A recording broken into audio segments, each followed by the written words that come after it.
क्या है।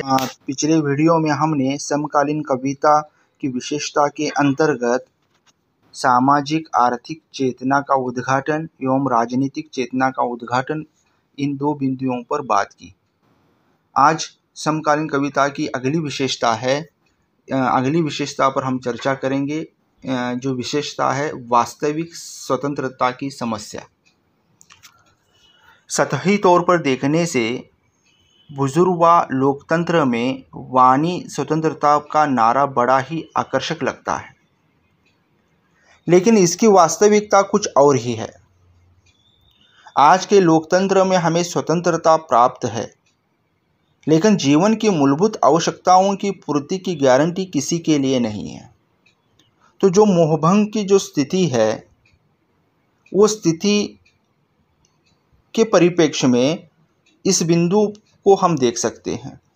आज हम कहने के लिए तो स्वतंत्र है, हम स्वतंत्रता में विचरित कर रहे हैं, लेकिन सच में हमारी जो मूलभूत आवश्यकताएं हैं उनकी पूर्ति हो रही है, उनकी आवश्यकता पूरी की जा रही है। अगर ये सवाल पूछा जाए तो आज भी स्वतंत्रता के इतने सालों के बाद भी अगर हम ये सवाल पूछें तो हमें जवाब ना में ही मिलेगा।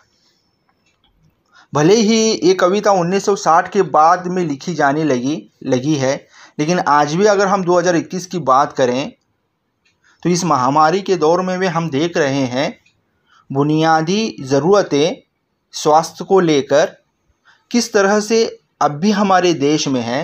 इसका मूल्यांकन करने के बाद में हमें स्पष्ट तौर पर पता चल जाएगा, हम कहने के लिए तो स्वतंत्र हैं, लेकिन हमारी जो मूलभूत आवश्यकताएं हैं उसकी पूर्ति अभी भी नहीं हुई है। तो ये कविताएं इस बात की तरफ हमारा ध्यान आकर्षित करती है। जीवन की मूलभूत आवश्यकताओं की पूर्ति की गारंटी किसी के लिए नहीं है। आज के इस दौर में, आज की बुजुर्गवा व्यवस्था में स्वतंत्रता के नाम पर इतना अधिक विरोधाभास है कि आज का मनुष्य पूर्णतः भ्रमित हो चुका है। विशेषकर आज का शिक्षित निम्न मध्य वर्ग अधिक विभ्रमित है। सच्चाई तो यह है कि आज़ादी के बाद अंग्रेजी साम्राज्य तो चला गया, लेकिन राजनीतिक बदलाव के सिवाय कुछ नहीं बदला। तो किसी कवि ने कहा है कि बदलाव क्या हुआ? बदलाव कुछ नहीं हुआ, सिर्फ टोपियां बदली, वरना व्यवस्था तो वही है जो अंग्रेज़ों के ज़माने में थी। इसीलिए धूमिल अपनी कविता 20 साल बाद में कहने के लिए मजबूर है। 20 साल बाद और इस शरीर में सुनसान गलियों में तोते की तरह गुजरते हुए अपने आप से सवाल करता हूँ, क्या आदमी सिर्फ थके हुए रंगों के नाम है? क्या आज़ादी सिर्फ थके हुए रंगों के नाम है जिन्हें एक पहिया ढोता है? तो धूमिल कह रहे हैं 20 साल के बाद मैं जब अपने आप से सवाल पूछता हूँ, क्या आज़ादी सिर्फ 3 थके हुए रंगों का नाम है जिसे एक पहिया धोता है, या इसका कोई ख़ास मतलब भी होता है? तो आज़ादी का मतलब क्या है? क्या ख़ास मतलब और है? क्या सिर्फ 3 थके हुए रंगों का ये नाम है? ये सवाल पूछने के लिए मजबूर है कवि अपने आप से। कवि कौन? मतलब आम जनता अपने आप से ये सवाल पूछने के लिए मजबूर है। तो वास्तविक स्वतंत्रता क्या है? वास्तविक स्वतंत्रता की समस्या क्या है? वास्तविक बुनियादी समस्याएं क्या है? ये इस काल की कविताओं में स्पष्ट रूप से हमें देखने मिलती है। अगली विशेषता है व्यंग्य की अभिव्यक्ति। समकालीन कविता में व्यंग्य की अभिव्यक्ति हुई है। समकालीन कविता का व्यंग्य नितांत तीखा एवं मार्मिक है। ये सिर्फ व्यंग्य नहीं है, ये तीखा है और बड़ा मार्मिक है। इसलिए बोलते हैं ना, धूमिल का काव्य, रघुपति सहाय का काव्य, रघुवीर सहाय का काव्य या नागार्जुन का काव्य, अगर जब हम इनके काव्यों की चर्चा या अन्य कवियों का काव्यों की अगर हम चर्चा करेंगे तो इनके काव्य में हमें व्यंग्य नजर आएगा, और ये व्यंग्य सीधा साधा नहीं, बड़ा तीखा मार्मिक व्यंग्य है। इस दृष्टि से लीलाधर जगुड़ी की बलदेव खटिक सौमित्र मोहन की लुकमान अली, ध्रुवदेव मिश्र की हवा बही गाँवों में तथा हरिहर द्विवेदी की खत आदि उल्लेखनीय कविताएं हैं। कवियों के व्यंग्य आज के जीवन से संबंध है तथा राजनीतिक, सामाजिक, आर्थिक विसंगतियों पर करारा प्रहार करते हैं। धूमिल अपनी कविता मोचीराम में कहते हैं, बाबूजी सच कहूँ मेरी निगाह में न कोई छोटा है न कोई बड़ा है, मेरे लिए हर आदमी एक जोड़ी जूता है जो मेरे सामने मरम्मत के लिए खड़ा है। कितनी बड़ी बात है, कितना बड़ा व्यंग है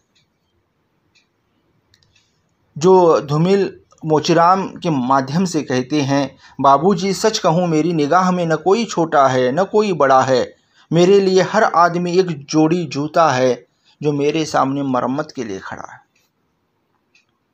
तो व्यंग की अभिव्यक्ति पूरी तरह से पुरजोर तरीके से आज के समकालीन कविताओं में देखने मिलती है। आज इसीलिए हरदम ये बात कही जाती है कि साहित्यकार जो है सत्ता का विरोधी है। वो सत्ता का विरोधी इसलिए है कि सत्ता जब भी कभी तानाशाह बनने लगती है तब ये लोकतंत्र की लगाम को डालने का काम साहित्यकार करते हैं। इसीलिए हर दौर के साहित्यकारों को सत्ता का विरोधी माना गया। और जब साहित्यकार सत्ता की विरोधी न जाकर सत्ता के साथ हो जाता है तब वो साहित्यकार सामंती साहित्यकार बन जाता है, तब वो साहित्यकार रीतिकालीन साहित्यकार की श्रेणी में आ जाता है। लेकिन सच्चा साहित्यकार हमेशा सत्ता का विरोधी होता है और समकालीन कविता के सभी कवि, ज़्यादातर कवि हमें सत्ता के विरोधी नज़र आते हैं, सत्ता के विरोधक नज़र आते हैं। तो इन्होंने अपनी कविताओं में व्यंग का पुरजोर तरीके से व्यंग को व्यक्त किया है और तीखा और बड़ी मार्मिक तरीके से अपने व्यंग को अपनी कविताओं में प्रस्तुत किया है। समकालीन कविता विचार आंदोलन का उद्घाटन भी है। साठोत्तरी कविता तथा समकालीन कविता में विचार आंदोलन में काफ़ी हलचल दिखाई देती है। इस काल की कविताओं में विचार आंदोलन की काफ़ी हलचल दिखाई देती है। इन कवियों की कविता आंदोलन की कविता है। इनकी कविताओं को पढ़कर सामान्य पाठक का मन भी आंदोलित हुए बिना नहीं रह सकता। कारण यह है कि समकालीन कविता में यदि संवेदना और समय है तो विचार की गहनता भी है। वहाँ अनुभूति और विचार, एहसास और समझ एक दूसरे से इतने घुल मिल गए हैं कि यह काव्य भावनात्मक और बौद्धिकता दोनों स्तरों पर आंदोलित करता है। तो ये काव्य जो है एक जगह पर नहीं जाता, वो जीवन के दोनों पक्षों को उद्घाटित करते रहता है। वो भावनाओं को भी छूता है और बौद्धिकता का सहारा भी लेता है, बौद्धिक बात भी करता है और दोनों स्तरों पर यह आंदोलित करता हुआ यह आंदोलन, काव्य आंदोलन हमें नजर आता है। कविता को पढ़कर पाठक बार बार विचार करने लगता है कि हमें बनी हुई अवधारणाओं पर पुनर्विचार करना चाहिए। तो ये कविता सिर्फ पाठक को झकझोरती नहीं बल्कि विचार करने के लिए मजबूर करती है कि जो व्यवस्था अब बनी हुई है उसकी अवधारणा पर विचार किया जाना चाहिए। बदलाव की बात को सोचने के लिए यह काव्य आंदोलन मजबूर करता है, ऐसा कहना गलत न होगा। उदाहरण के रूप में कवि चंद्रशेखर की कविता एक और बसंत में कहा गया है, सुनता हूँ बसंत आया था वन में, फूल खिले होंगे कहीं सेठों के चमन में। तो अगर जब आज के परिप्रेक्ष्य में ये बात करें तो हाँ, हिंदुस्तान तरक्की कर रहा है, लेकिन किसकी तरक्की हो रही है? तो ये हिंदुस्तान में बसे हुए भारत की तरक्की हो रही है, इंडिया की तरक्की हो रही है। बसंत, एक और बसंत के माध्यम से हम इस बात की तरफ भी इस बात को भी हम सोच सकते हैं। हाँ, सुनता हूँ बसंत आया था वन में, फूल खिले होंगे कहीं सेठों के चमन में। तो हाँ, वसंत आया है, लेकिन इस वसंत के आने से जो फूल खिले हैं वो सारे जंगलों में खिले हैं, सारे बगीचे में खिले हैं, या सिर्फ सेठों के चमन में खिले हैं? तो फिर आज के अगर हम हिंदुस्तान की तस्वीर करें लें तो हिंदुस्तान दो भागों में विभाजित है। एक है भारत, दूसरा है इंडिया। भारत बद से बदतर होता जा रहा है, इंडिया समृद्ध से समृद्धि की शिखर तक पहुंच रहा है, हर नए पायदान को अग्रसर करता हुआ आगे बढ़ रहा है। फिर कौन सी तस्वीर सही है? ये जो विरोधाभास है, ये विरोधाभास दिखाने का काम समकालीन हिंदी कविता के कवि करते हैं और ये हमें सोचने के लिए मजबूर करते हैं। इसकी विशेषता ये है कि ये सिर्फ आईना नहीं दिखाते, ये आईना दिखाने के बाद में हमें सोचने के लिए मजबूर करते हैं, झकझोरते हैं। अगर हम सोए हुए हैं तो हमें जगाने का काम इस काल के कवि करते हैं, इस काल की कविता करती है। इसीलिए इसका महत्व अनन्य साधारण है। इस काल की कविताओं में यौन अनुभव का अत्यधिक एवं अश्लील चित्रण भी देखने मिलता है। समकालीन कविता की एक और महत्वपूर्ण प्रवृत्ति है यौन अनुभव। इस प्रवृत्ति ने इस कविता की रचना प्रक्रिया को अत्यधिक प्रभावित किया है। कुछ आलोचक इसे अकविता आंदोलन की मुख्य प्रवृत्ति मानते हैं। यौन आकर्षण मनुष्य की सबसे बड़ी स्वाभाविक और प्रबल जैविक प्रवृत्ति है। कोई भी स्वस्थ स्त्री और पुरुष इसके आकर्षण से बच नहीं सकता। इस काल के कवि यौन अनुभव के चित्रण में ऐसी शब्दावली का प्रयोग करने लग गए जो सभ्य समाज के लिए वर्जित थी। तो अकविता आंदोलन के परिप्रेक्ष्य में इस बिंदु की तरफ ध्यान दिया गया है। यौन अनुभव एवं अत्यधिक एवं अश्लील तौर पर इसका चित्रण किया गया है। यह भी एक पक्ष समकालीन हिंदी कविता का है। समकालीन कविता में यथार्थवादी दृष्टिकोण नजर आता है। यथार्थ का अर्थ है जो कुछ हमारे सामने है अथवा जो कुछ अस्तित्व में है वही यथार्थ है। जब हम साहित्य के क्षेत्र में यथार्थ की चर्चा करते हैं तो हमारा मतलब है जो कुछ हमारे आसपास घट रहा है। समकालीन कविता का कवि अपने आसपास के यथार्थ से पूर्ण तरह प्रभावित है। यद्यपि पूंजीवादी समाज यथार्थ को ढकने का प्रयास करता है, लेकिन एक सच्चा कवि भ्रांत न होकर सजगता पूर्ण यथार्थ का वर्णन करता है। तो यहाँ पर ये बात जो कही गई है ना, पूंजीपति समाज यथार्थ को ढकने का काम करता है। तो आज हमारे आसपास के माहौल को अगर हम देखें तो हमारे जो भी कुछ समस्याएं हैं वो समस्याओं पर पाबंद लगाने का काम चल रहा है, उसे ढकने का काम चल रहा है। लेकिन सच्चा कवि जो है उस पाबंद के परतों को खोलता है और सच्ची वास्तविक तस्वीर हमारे सामने रखता है। लेकिन सच्चा कवि भ्रांत न होकर सजगतापूर्ण यथार्थ का वर्णन करता है। सच्चा कवि वो नहीं है जो लिपापोती करता है। सच्चा कवि वो है कि जो कुछ गलत है, जो कुछ गंदा है, उसे उसी अंदाज में दिखाने का प्रयास करता है।